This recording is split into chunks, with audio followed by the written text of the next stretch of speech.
That's right, you didn't read the title wrong. In this video, we are talking about labor shortages in China.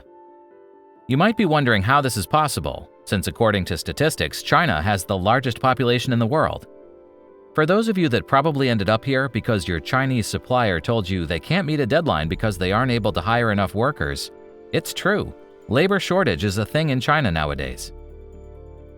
We will give you an insider look at the social changes that have led to this phenomenon, that actually didn't happen overnight, but is now being felt by Chinese manufacturers more than ever. In fact, the media started reporting about it from more than 10 years ago. All of the people you see sitting on stools here are factory representatives looking for workers, and a lot of them have signs advertising job openings. This one in particular says, "We need more workers to do sewing, embroidery, cutting." Today, worker shortage is starting to be mentioned again in the media. Despite what many would want to argue, that China's population is aging, this does not really have a significant impact, at least currently. To clarify what everyone is referring to when talking about labor shortages in China, they are talking about the big shortage of workers in the manufacturing sector, especially unqualified workers. To understand why that is, we must first look at how China's manufacturing industry grew in the last 35 years. When China started its economic reforms in the early 80s, China's coastal cities started seeing unprecedented development. This rapid growth was largely fueled by so-called migrant workers coming from poorer provinces of China to seek better opportunities. These migrant workers were an important source of cheap labor for China's bustling manufacturing industry. These days, the poverty gap in China has significantly decreased.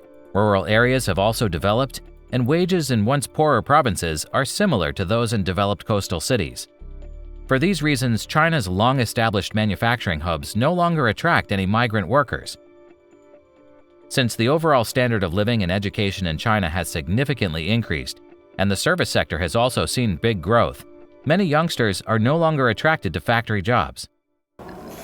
就是现在的年轻人，不是很那么耐劳吃苦，因为我们现在随着我们经济的不断增长嘛，家庭情况比较好。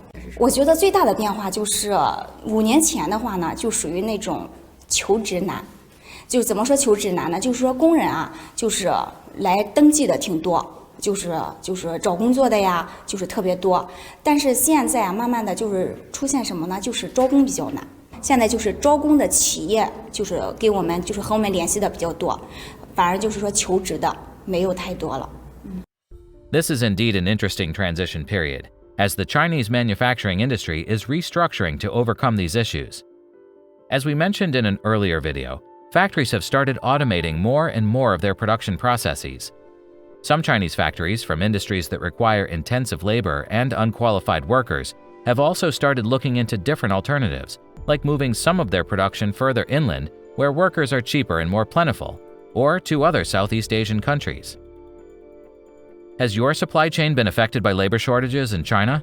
Please let us know in the comments below, and please like and subscribe to help us create more videos.